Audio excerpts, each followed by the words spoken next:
All right, so this Anderson Kiger right here got like 0 brakes on the range.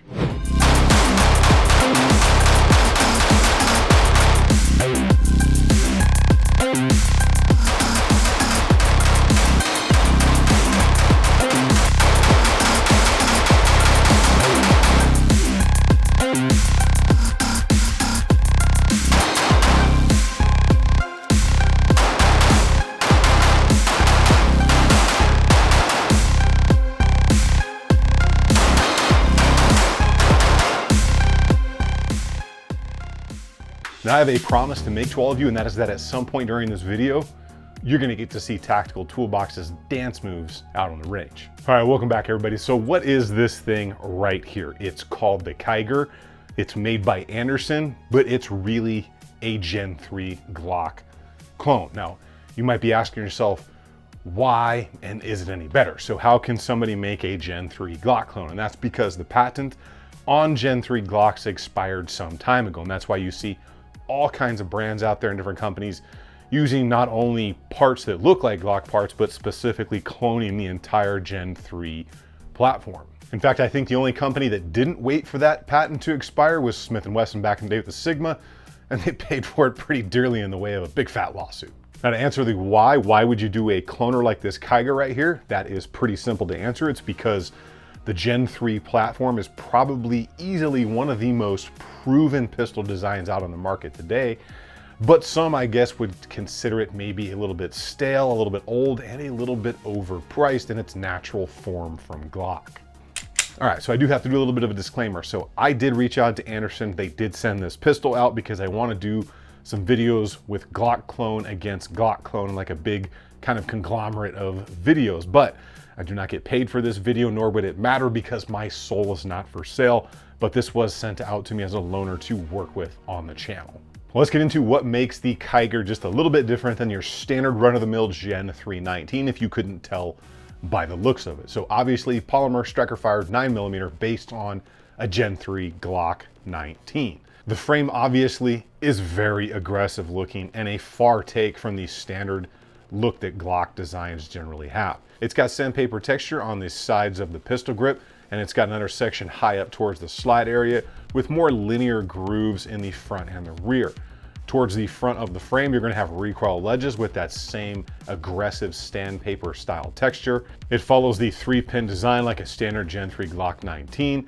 It takes Glock magazines and all of the other internals, barrels, triggers, and everything else like a standard Glock would.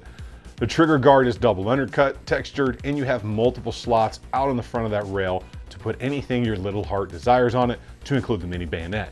The slide has deep serrations, windows, it's got suppressor height sights on it, an RMR cut, a fluted barrel that has been flushed and crowned. So overall, out of the box, it has some pretty good features on it. Now, if you guys are interested in doing your own research on anything you see in the video today, I will have that parts list linked down below in the description, so you can do all the reading should you be interested in anything here in the video.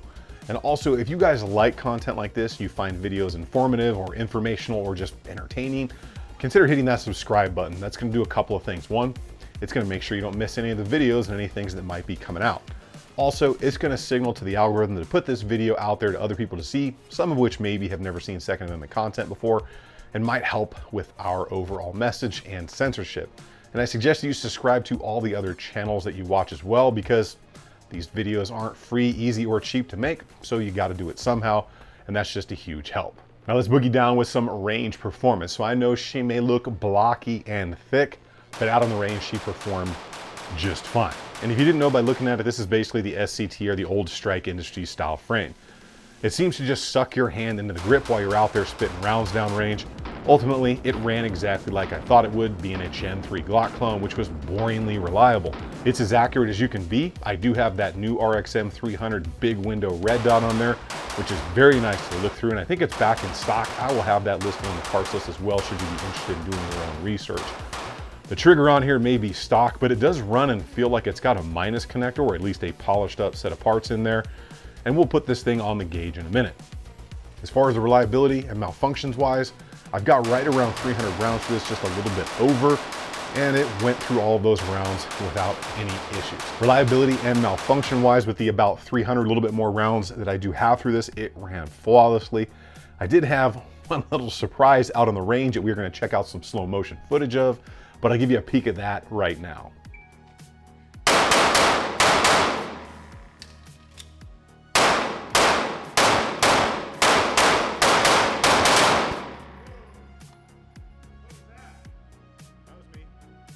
Well, that definitely looked like a little bit of a double fire, and it sure sounded like one right there, to the point where I started laughing, backed off, and even Jonathan asked me if that was me or not. So we're gonna slow that down, take a look at it, and by looking at this footage in like 1/4 the speed, you can see that I basically got super lucky and just timed that trigger pull absolutely perfectly on the reset, and it sounded like it went off super quick. That was the only time that happened. I don't think I've ever been able to do it that fast before, but I just got lucky. And in like the 300 plus rounds, like I said, I have through this thing right now, that was the only time that did occur. I guess you could say Glock's reset perfection on that one or something. Now, remember when I told you up front you were gonna get to see Jonathan from Tactical Toolbox's sick dance moves out there on the range?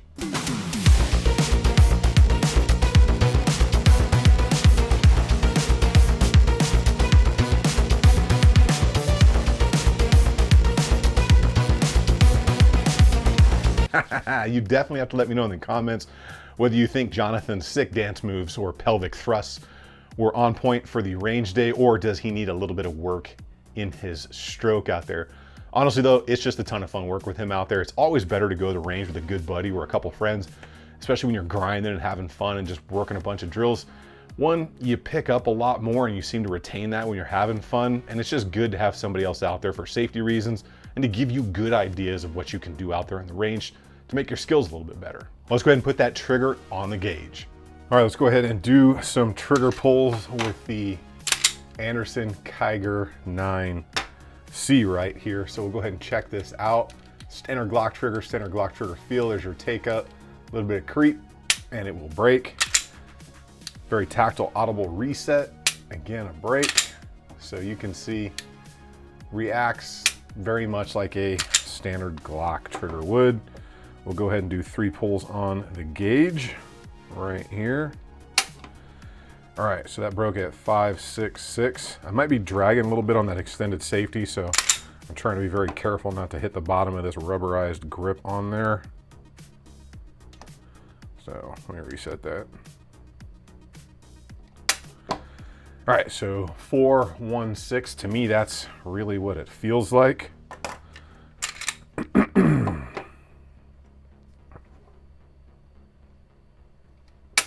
All right, 388. Okay, final one here. And that one came at 4.44 pounds. So overall, not bad. Now let's check a little bit of that holster fit. So this was designed after a Gen 319, and the trigger guard has been changed, so it fits in standard Glock holsters like Gen 3 style stuff or Gen 5, whatever. They're pretty similar in just about every single way. So here is a very vacuum form and fit holster. You can see locks right in, everything is good to go. Here's another one from a different company, same thing. Locks right in, good to go. Draws right out, so it will fit, at least as far as I know, all of your standard holsters when it comes to the Kiger 9C Pro. Not bad, not bad. Now it is time for the good, the bad, and the ugly. And we're gonna start with the ugly, because some people are not gonna like the look of this pistol.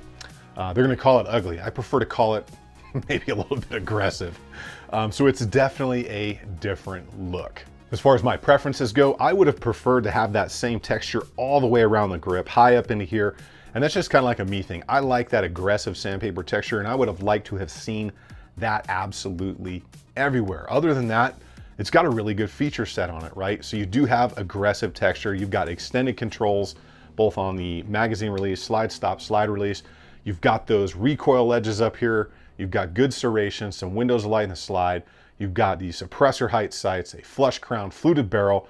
Overall, a pretty optioned out package when it comes to a Gen 3 Glock clone.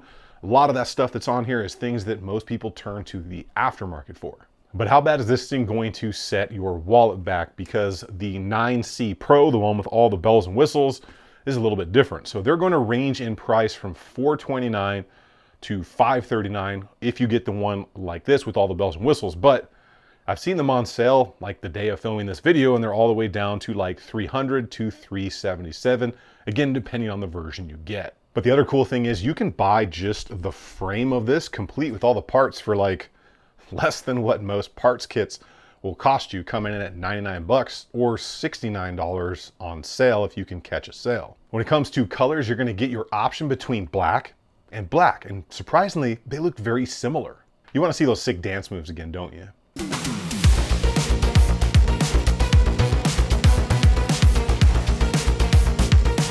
All right, so remember that parts list is down in the description. Definitely let me know your thoughts on the Kiger 9C Pro down in the comments below. Is it your thing? Is it not your thing? Or would you even give this a second look or a try at that price point? Make sure you subscribe to the channel. It is a huge help. Big thank you to all of my Patreons. A lot of this here would not be possible without your support. I love you guys all for that. And of course, everybody that subscribes, likes, comments, shares, all that good stuff. Keep doing it out on the range. Remember, if you stay ready, you ain't got to get ready. I will see you all on the next one.